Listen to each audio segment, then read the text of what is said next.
What up, Facebook, YouTube, Twitter, Fencer, Princer, SoundCloud, SoundClick? Mikey James. Brother Mike, where are you? Where are you, Mike? Where you? Mike, come on. Come on, Mike. It's only a game. Come on out. We ain't heard from you in a minute. Let Michael, can I call you Michael?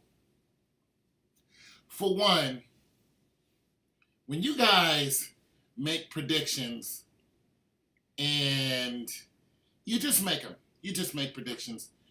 Just like, don't go in on people. Get to cursing them out and wanting to fight. Mikey James actually wanted to fight with me last year, physically fight with me last year, because I said Cleveland was going to, they were going to win in Game 7, and then I said they were going to lose the next year, and that's exactly what happened. Okay? All right? He wanted to fight with me until it came true. Okay? And the fact that I'm 6'2", 275, bench press about 335, that probably didn't encourage me even more. And now we have this, but Mikey has calmed down from cursing me out. But he's been, because I don't really like all that on my channel. But him and Sanchez were going at it, upper echelon, and Donald Gilbert. He just went at it with everybody, calling people all kind of names, and his team lost. Listen, guys, I try to tell you guys all the time, do not take these games seriously. Okay? I made a bad prediction. Heck, I made 2 of them. When Sanchez asked me about baseball, I picked Cleveland because I thought it would look good for Cleveland to win 2 championships this year. I was wrong.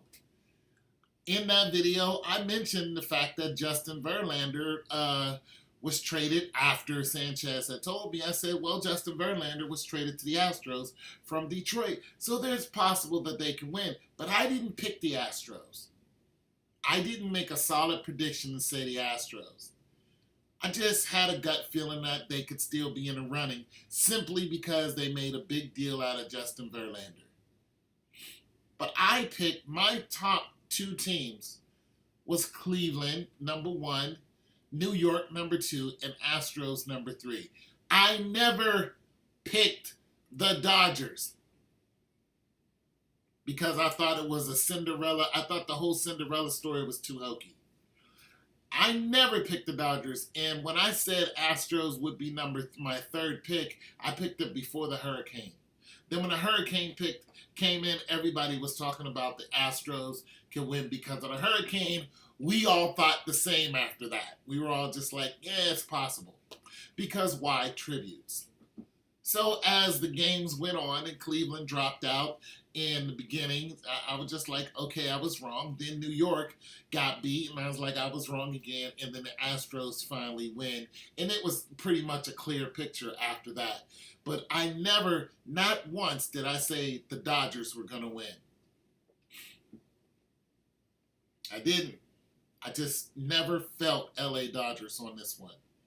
Now, as this story goes, that, the Astros suck so bad that they lost like 104 a couple years ago. They really, really, really sucked.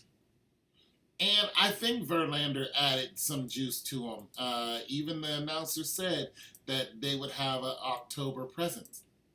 You know, they even teased this GM talking about how bad they were a couple years ago. You know, let me see if I can play some of it. License plate made up that said GM 111. Yeah, GM 111. It's because that's how bad that they were losing. But listen, I'm happy for the Astros because they haven't won in years. As a matter of fact, they've never won before.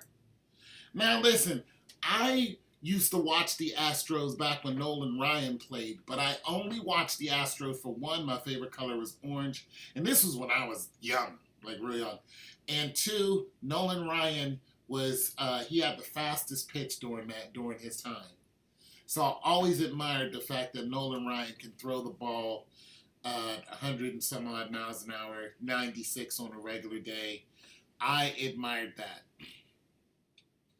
So, anyways, I just wanted to tell you guys, I don't take these games seriously. I just don't.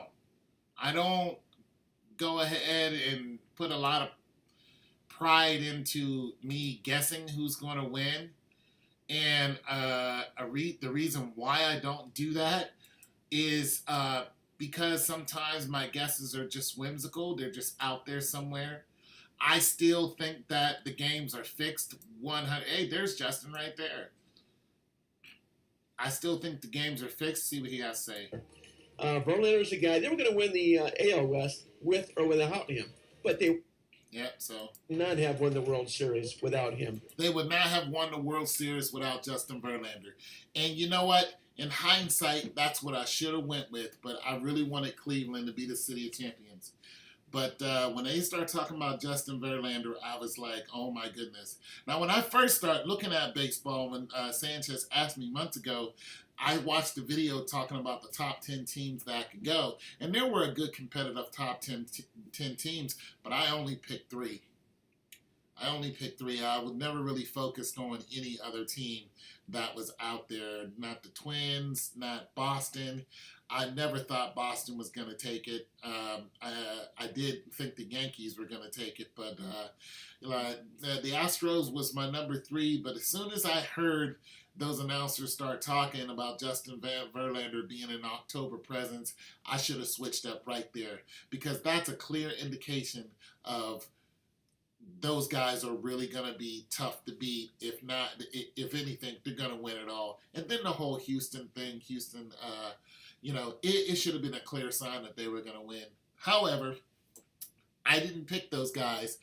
But nonetheless, sometimes picking a winner is clear. Sometimes it's clear who's going to win based on a couple shifts, especially late in the season. Sometimes it's very clear who's going to win. You just got to watch who the names are, who the big names are, who everybody's talking about, and especially if they come from another team. Now, I don't know how long Justin Verlander is going to play, because some of you mentioned that Justin is on his way out. That's another reason that would make me think somebody is going to win. Because we've seen this happen in football where Peyton Manning won, but he wasn't really supposed to win that game. But it was set up for Peyton Manning to win that football game. And we saw how they fixed the game so he can win. Come on. Panthers 17-1. Cam Newton doesn't want to pick up the ball. Those were fixed plays. So, big ups to Justin. He got his pennant and all that other good stuff. And once again, Mike, me and you are still cool, bro. Sanchez is going to eat you alive, but me and you are still cool. But yeah, you guys don't take these games seriously. See? Look at this. Let's see what they say. In Houston with the hurricane. Hurricane Harvey devastated that city. The Astros were out of town. Look at that. They got us, guys. It was clear as day who was going to win. But like I said, and of course, everybody's going to, and Sergeant Steve Perez. He must have died during the hurricane. And, or I don't know what happened there, Sergeant Steve Perez. But nonetheless, big ups to the Astros. I hope Houston recovers. And, and you guys, like I said, it's not that deep, so we'll have to scream and fight at each other. And, you guys, God loves you. Bye.